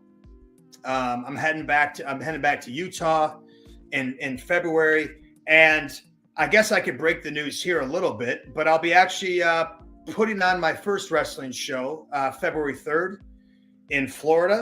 I will be co-promoting with someone else. It's called Pro Wrestling Resurrected. And I'm excited to kind of step on the other side of the curtain and try my hand. I've obviously had a lot of opinions over my years on the right way to do things. And so now here's my opportunity to try to do that. And, I'm just going to focus on putting on a good, solid night of pro wrestling entertainment. I'm not worried about, at least initially, I'm not worried about streaming. I'm not worried about, the internet fan base. I'm worried about putting on a great show for Crestview, Florida, and that market, and we'll go from there. And so that'll be February 3rd. So we'll be gearing up for that. And then I think we're going to be run shows like about every 6 weeks. I'd like to do, we have the first 3 locked in so we can do some storyline stuff and just kind of dip my toe in that, as I'm getting a little up there in age. I got to be a little mindful of the wear and tear on my body, and so starting to do some things behind the scenes interests me. It was a good opportunity. And so, getting excited for that, and then who knows, man? Who knows? I'm always looking for good opportunities. I'm really trying to find good indie promotions around the country, a good like half dozen that I can kind of be on a loop. I don't like doing one-offs. The money grabs. You go in, you make a bunch of money, and you don't come back for 3-4 years. It's fine, but I want to do something where I can actually work programs with some guys, help elevate guys, help teach some of the younger men and women in the locker room. And then actually like pass the torch to whoever their guy is as I'm on my way out the door. I think there's just more value in using me that way, and so that interests me. So I found a couple of good spots. I've been doing some stuff in Panama Beach with XIW. I got this stuff out in Utah, and just looking for some good promotions to kind of call home. And then, always keep my ears open to any bigger opportunities as far as, national promotions, television, companies, things like that.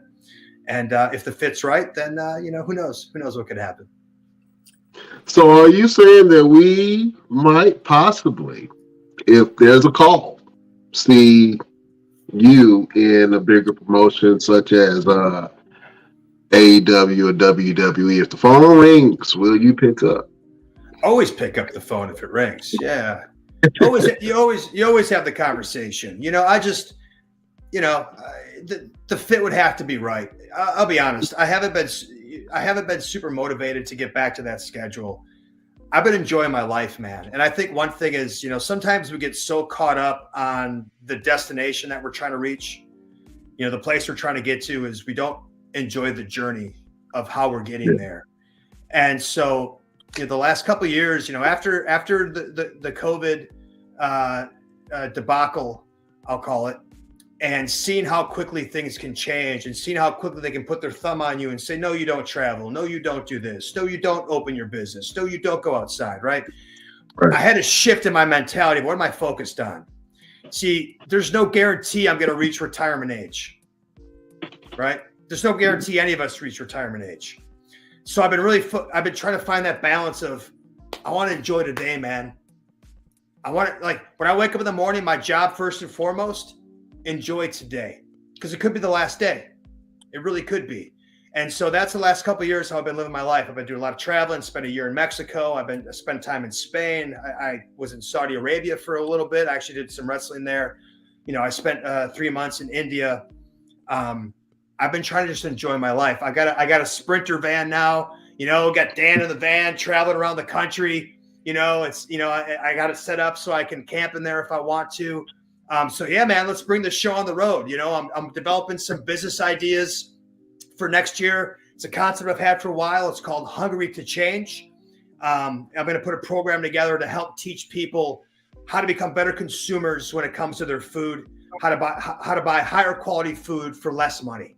Right. And it's something that I can actually bring to people's homes. So in other words, you can hire Austin Aries. Well, not Austin Aries, because you don't want that guy coming in your home. You'll be able to hire Daniel to come to your home, to give you a consultation to understand, like, you want to change your diet, you want to get healthier. Okay, good. I'll walk you through the steps of how we do it. And I'm going to show you how you can save money while you do it. It's about being a savvy shopper. It's about understanding how the system is set up for you to fail and then how you can circumvent that. Guys, as the consumer, we hold the power, okay? The most powerful vote that we make is not at any ballot box for any presidential candidate. It's the vote you make with your dollar bill. Every time you pull your dollar bill out and you pay for something you voted, yes, that's good. So we got to learn how to stop voting for the shit that's making us sick, that's making us stupid, that's making us brainwashed. We got to shut that shit out, and we need to take the power back as consumers, become smart, savvy consumers, because you are what you consume. And consumption to me is broken down in 3 areas. First, consumption is the things we put in our body, the things we eat, the things we put on our skin, under our arms, we brush our teeth with, we wash our hair. These things matter. They're toxic. They're full of chemicals. They're giving people cancer, ADD, ADHD, all these things. Look into it. So that's important to become a high-level elite consumer when it comes to that. The second thing we consume is who and what we listen to. Who do you trust? Who do you believe?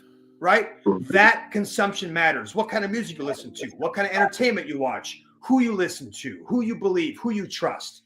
And then the third part of consumption is just stuff. The stuff we buy, right? Products, So when we learn to level up and become elite level consumers, we can hack the system. Instead of being taken advantage of, we learn to take advantage of the system to make us healthier, to make us happier, to put more money in our pocket. I've been spending my last 2 decades really, really diving into this. It fires me up. And I want to now bring this information to everybody else so they can do the same things. And so that really is, if you can tell, I love wrestling. Wrestling's been very good to me. But this shit I'm passionate about because I've seen the change. Man, I've had a fan come up to me. He told me, I went vegan because of you. You're my favorite wrestler. I lost 200 pounds by changing his diet and lifestyle. And I realized the impact I can have. And I say this, man, and this is what I want to do with my wrestling promotion too, right? So you got to think about what we do as entertainers. People come in, they pay us money to forget about their problems for 3 hours. Right? That's what we want. We want to be distracted. We want to forget about the job or the wife or the whatever, the health problem. So for 3 hours, I give you my money so I can disconnect and forget about all the problems in my life. And when I leave, I have all the same fucking problems I had when I walked in. And when I was there, I ate pizza. I was drinking soda. I had fucking candy. I exasperated the problems that I walked in with. And the promoter's like, great, because now next month you're going to come to forget about your problems again. Well, fuck that, man. I don't want to help people forget about problems. I want to help people solve problems. That's what I want to do. I want to give people tools and information so that when they leave my show, that they're better off on Monday morning. They got a new tool in their pocket. Oh, I learned some breath. I learned this concept of breath work and how my breath can regulate my emotions. And I don't need it. I can get off those depression pills or the anxiety pills because I learned that my breathing can do that for me. Right? Oh, yeah. Austin Aries was talking about meditation. He actually had everybody meditate at his fucking wrestling show for 5 minutes. And now I use that. Now I got my temper starting to get under control. Right? Oh, when I went to the Austin Aries show, we was eating this organic, all healthy food. And now I got 3 or 4 new food ideas I didn't know existed. See, it's great to help people forget about problems. But this platform as entertainers, man, could be so much more powerful if we give people and want to actually help them solve problems. I want to help people get better. So that's really where I'm at, man. And that's what I want to be doing. And that's what I plan on doing next year and moving forward. Oh man, I'm happy that you said that because that's the whole platform of this show, right? We talk about real life and the character of people and how to better yourself, and we give motivation, but we do it under the guise of wrestling, and wrestling entertainment. And I was telling Stephen Meeks, that we kind of disguise our show as a way of being able to give information in a sensitive way. So stuff like this we love because it's teaching people how to live a better life, and it's not just about wrestling. It's about bettering yourself as a person and being wise about what you spend time on and what you spend time doing. Yes, listen, we have this thing on the show that we do each and every week. Okay. It's a way for us to give motivation. It's a way for us to give a word for somebody for people to be able to get through their life. And you've dropped a lot of jewels and gems throughout this whole entire podcast, man. So it's kind of hard for you it's hard for me to say, hey, go ahead, pick this one thing and make this your word or your final word or word of motivation. But if you can give the people, out of everything that you said tonight, if you can give people a word of motivation, a word to get through a hard time in their life, what is your final word? You're more powerful than you know. Believe and trust in yourself. Stop being fooled into thinking that you need to outsource everything in your life to people who don't care about you. You're enough. You know, it's this theme I keep asking people. When do we start listening to strangers? Why we listen to strangers? And what do you mean by strangers? Politicians are strangers. Celebrities are strangers. The World Health Organization is a bunch of strangers. The CDC is strangers. The FDA is strangers. Fox News is strangers. CNN is strange. Those are all strangers. Dr. Fauci is a stranger. Why am I listening to strangers? No questions asked. Guys, I think the biggest conspiracy theory that people hold is that the people they listen to care about them and would never lie to them. Now that's a conspiracy theory. That's some bullshit, right? Stop listening to strangers and start listening to yourself. Stop looking for the answers externally and start finding them inside here and inside here. Oh, man. Love that. That is a final word from the one and only Austin Aries. Thank you, sir, for that. Thank you, John. Thank you. Let's go around the room real quick to get a final word, man. Let's go to Mr. Stephen Meeks, man. Stephen Meeks, the Meek Man. The Meek Man. Do you have a final word or word of motivation for the beautiful people? I wanted to kind of end this, like highlight a couple things. Like I really like what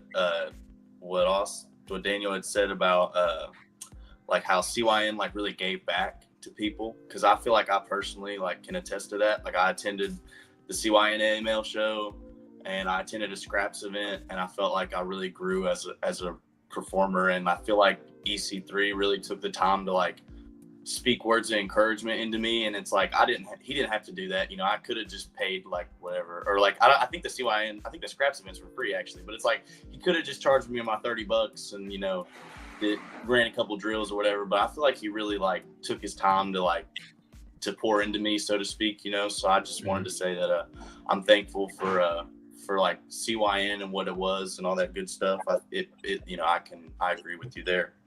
And like just to kind of give like a little bit of backstory, like when I had attended my first CYN AML event, I was actually like living in my car at that moment. So now to do this in my new home, like nice. I lived in for about a year now, you know what I'm saying? So it's like this is kind of like a really full circle moment, you know what I'm saying? And it's like awesome. I'm kind of just now putting it together, and I just think this is really cool. And you know, it's like if I could give a word of encouragement, it would be that if you're in a tough season right now, you know, I'll just say it'll be funny later. You know what I'm saying? Like, it's probably not too funny now. Like, I know you're probably getting your ass kicked, but it'll get funny. Like, you know, I think about like the time that I lived in my car, and it's like, well, I got to attend a lot of cool wrestling events and I wasn't tied down to anything, and I was able to put it together enough to look professional and be a part of the CYN AML locker room and, you know, like all that good stuff. And I think I love like your mission statement. A big part of the Stephen Meeks brand is loving people through wrestling, and like in the ring and as a character, it's like it's me trying to hug my opponent, or like it's like the hippie aesthetic or whatever. But like I really, you know, I love the Lord. I know that that's kind of a hot take. Like I love Jesus. I'm super thankful for everything that He's done for me in my life. So it's like I just think this was a really fun conversation. And yeah, if I could, my word of encouragement is it'll be funny. I promise. You'll laugh about this. Like it's. I like it. I dig that. Words coming from the Meek Master, the Meek Man, Stephen Meeks. Oh man, Chef Showtime. Man, do you have a final word of motivation, or words to the crew? Now, I don't have no final words or motivation. I have a final question for Mr. Aries. For somebody that's starting to eat better, eat healthier, to go to that like the vegan or vegetarian lifestyle, will be the go-to meal. Asking from the, resident chef. Oh, man, this might be a better question to take offline because I could probably do a whole hour on this. It really is, listen, I think that anyone who's trying to transition their diet and their lifestyle, I always say to set yourself up for success. You're not going to go from eating ribs to kale salads overnight, right? There's a natural progression. Your taste buds have to adapt. They have to change. I've really gotten away from a lot of like the fake burgers, like the Beyond Burgers or things like that. But those are great bridges to go from where you were to where you want to be. It's not the end game. You don't want to be eating processed garbage. Processed food, right? So that's not where we want to end up, but it helps bridge you across there. What do you like to eat, man? What do you eat now? Like, what's your go-to? What's your go-to? Like, what's your go-to dish? My go-to dish is baked chicken. Okay. So you ever had? You like barbecue? Yeah. Yeah. So I just had some barbecue jackfruit. Right. It tastes like pulled pork. Okay. You wouldn't even know the difference. So you use jackfruit, barbecue jackfruit. Got to remember, it's about flavor profile, right? So I just did some buffalo cauliflower wings in my air fryer. So instead of using chicken wings, because really when we want chicken wings, we don't want the chicken or wing. We want the buffalo sauce, man. That's the flavor. That's what we're craving. I want the buffalo sauce. You can put on cauliflower, do buffalo cauliflower. So you got to think. So as a chef, you know it's about building flavor profiles, right? So bacon's a very easy flavor to replicate. Liquid smoke, soy sauce, maple syrup. Boom, there's your marinade. Now you can marinate something in that and get that bacon flavor, right? So it's about building your flavors that you usually would build on a dead carcass, and then just building those flavors on something that didn't get slaughtered, and have its life, ripped from it. Okay. Yeah. But yeah, man, we're very lucky. Everyone here that's watching this or on this, we're very lucky to live in a time and a place where we don't have to eat animals. There's some places in the world right now, and that's not an option for some people. All of us here have the capability. It doesn't have to be expensive. It just takes a little bit of deprogramming and then reprogramming with new information. Oh man! But yeah, man. Hey, bro, you can feel free after this or in the following days, weeks, bro. You DM me on the Instagram, and we'll get in depth, and I'll help you out even more if you got some other specific questions, bro. All right, thank you. Yeah, man. Oh man, Austin Aries meal plan is in the works or something. Yeah, man. Yeah, we're gonna get it. We're gonna get it for people. Yeah. I dig that, man. Yeah. So my concept, and real quick, is I want to divide the foods into a color system, right? Make it easy for people. You think your stoplight, green, yellow, red, right? And you kind of break foods down into one of those three categories. Green means, that's the stuff you want to eat that. The yellow stuff's like, all right, be a little cautious with this. The red's like, maybe you should stop and think about this. And then you got the black stuff, which is like, you're just trying to kill yourself. I don't know what the fuck you're doing. And so I'm in my opinion, in my studies, my estimation, I want to start breaking the foods down in these three categories so I can give this guide to people and they can look and have a general idea. Oh shit, I've been eating lots of red and black. And it's like, let's move it to the green and the yellow and start moving our diet this way. A little bit at a time. Yeah. I like that. So just eat green and yellow stuff. Keep it simple. Yeah. All right. Mr. Everything, do you have a final word or a final question for the beautiful people? My final word is not for the beautiful people. My final word is for the beautiful man, Austin Aries. Austin Aries, you talk about not listening to strangers. Well, listen to Mr. Everything for one moment.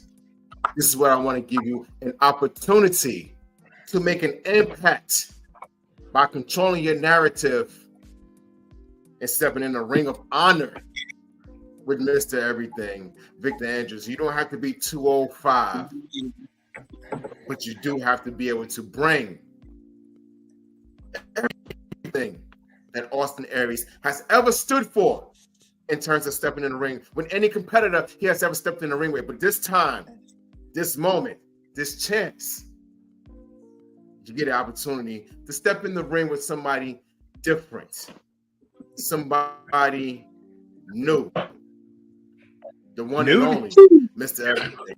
If you accept this challenge, Mr. Austin Aries, by the end of the night, I only want you to do one thing and one thing only. And I say my name loud and proud and with conviction.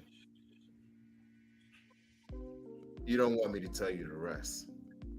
I was about to say the rest. I wanted to see if you were brave enough to say it. This motherfucker just cut a promo on me? He just cut a promo.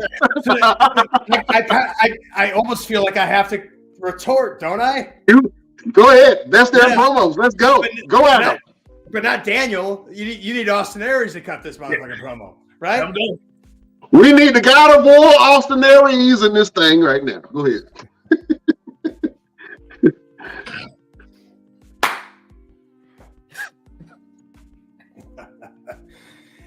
Mr.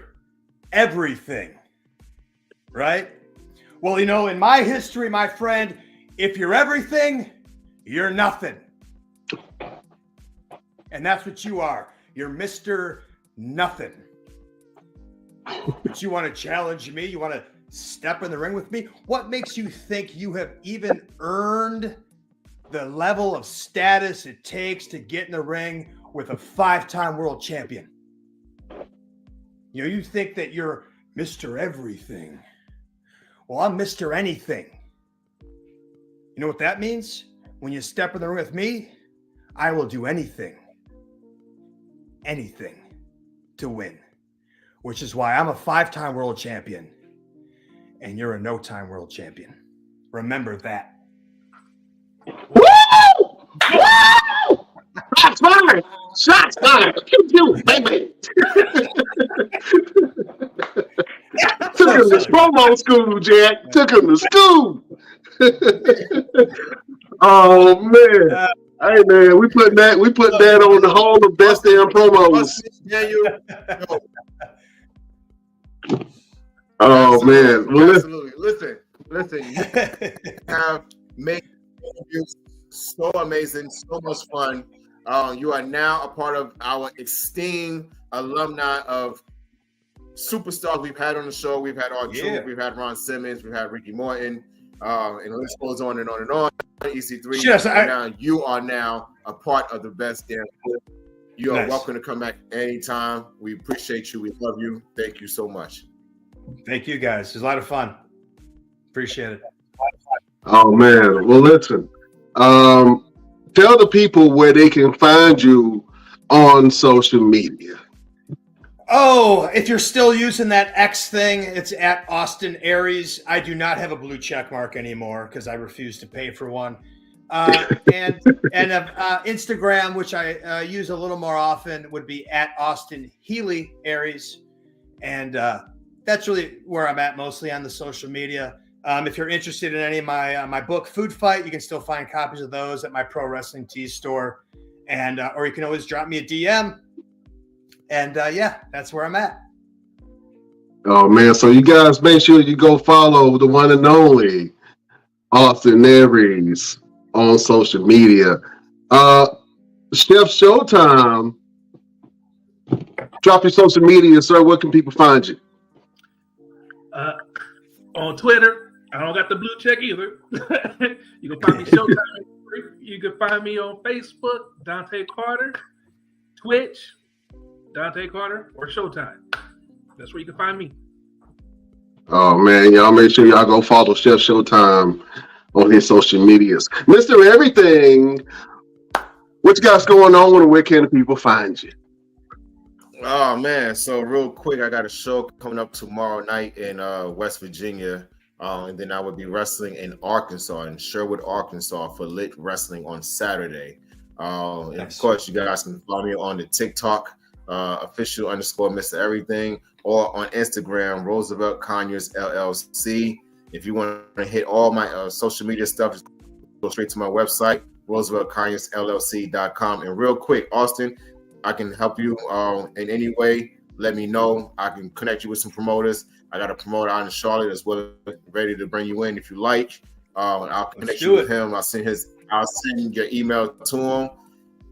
I don't work with nobody that's not gonna really take care of you. So I'm not gonna send you no jigaboos and no janky promoters. So anybody, I appreciate it. If it's okay with you, I'll pass your email on to a couple of companies, and then you guys can kind of coincide from there. Great, and then we'll get to have this match, or maybe we'll form a team, Mr. Everything and Mr. Anything. Everything and anything. Everything and anything. Oh, everything and anything under the sun. Here we are. Yeah. Take my money now. Take my money now. Just so you know, I'm Robert Gibson. You're Ricky Morton, which means I stand on the apron the whole match until you tag me. One move, double drop kick, we're out of there. All right, kid? All right. Let's rock and roll, baby. Oh, man. So y'all make sure y'all go follow Mr. Everything and everything that he got going on. I would love to see that tag team, man. That's money right there all day, every day. Put a stamp on it. Stephen Meeks, the king of the meat freaks. Where can people find you and what you got going on? I'm on Instagram at Meeks Wrestles. Everywhere else is at Meeks Wrestling. And then you got YouTube, which is Stephen Meeks. So yeah, just put the psychedelic sweetheart. If you have a hard time spelling it, PSYCHEDELIC sweetheart. On the gimmicks and whatnot. So yeah, thank you. Thanks for having me. I had fun. Oh man, you are welcome anytime, Meek Man. Well, listen. Thank you guys for joining us. You can. My name is Brian Renegade. You can follow me on all platforms at Brian Renegade. Got a lot of things going on. If you're into food and you want to know about the Phoenix area, Phoenix, Arizona, we got a website called Phoenix Foodies Magazine. You go on there, check out all kind of food. We got healthy options for you. Top restaurants in the city, best places to take your girl on a date night, all kind of stuff. So go to phoenixfoodies.com and check us out over there. Also, you can go to blueheartsforautism.com if you want to support a good cause. Give to Blue Hearts, and we help families that have autism, and yeah, you can get them all kind of equipment, resources, all that jazz. So go to www.blueheartsforautism.com if you want to support a good cause. And then if you are in Eastern North Carolina and you need somebody to talk to, we have mental health services down in Eastern North Carolina, so you can go to straightwalknc.com and get yourself some help if you need somebody to talk to, or if you just need just a different point of view on some things that you might want to change in your life. If you don't have a personal guru like Austin Aries, you know what I'm saying? Go to straightwalknc.com. And if you do want to check out more of what our guest Austin Aries, he was dropping jewels tonight, fellas. Did you guys? I love that, man. You were dropping jewels on us, brother, and the world needed to hear that. So thank God that you came by and dropped some jewels for the crew, man. We thoroughly enjoyed it, and you are welcome back anytime on the show. Let's do it again. I had a lot of fun. Thank you, guys. Yeah, let's do it again. All right. Let's do it again, damn it. Oh, man. You can follow us on all our platforms at the Best Damn Wrestling Podcast. We're on Google Podcasts, Amazon Music, Audible. Wherever you get your podcast, you can listen to the Best Damn Wrestling Podcast. I don't know if you guys know this, fellas, but now we're at 3.1 million impressions online. So People love to watch the replays of Best Damn Wrestling Podcast and love our guests like the esteemed Austin Aries on this thing. Beautiful people, we can't hold you no longer. Thank you for joining us. Thank you, Stephen Meeks. Thank you, Austin Aries, for joining us on this podcast, man. Beautiful people, we will see you next week on the next Best Damn Wrestling Podcast. Beautiful people, we bid you. Boy, all my stuff is all over the place. We bid you do.